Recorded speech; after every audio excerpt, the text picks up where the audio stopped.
गावामध्ये ज्यावेळी आले, जेव्हा हे खेडेगाव असं डोंगर वस्ती असल्यामुळे आमच्या इथं डॉक्टरांचा खूप प्रॉब्लेम असायचा. आरोग्य क्षेत्र म्हणजे माणसाची मुख्य गरज आहे. तर प्राथमिक उपचार म्हणून मी आज करू शकते आणि बिनधास्त म्हणजे ट्रेनिंग असल्यामुळे मी डोळे झाकून त्यांना करू शकते. असंच एक पेशंट 4 दिवसापूर्वी डिलिव्हरी पेशंट होता, तर पोट दुखायला लागलं म्हणून गेले होते. पप्पाने त्यांना कॉल केला आणि त्या शेतावरून लगेच आल्या.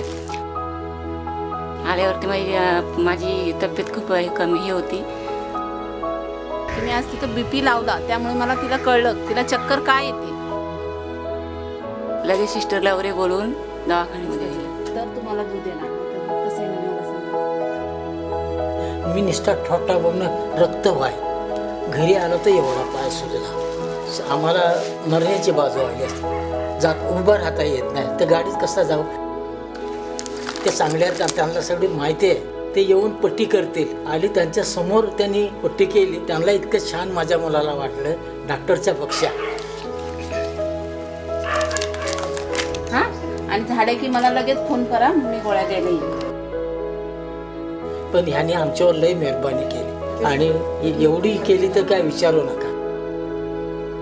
ह्या जे स्वदेशने आम्हाला ट्रेनिंग दिली आणि हे ज्ञान मी लोकांपर्यंत पोहोचवलं, त्यामुळे त्या लोकांना त्याचा लाभ झाला.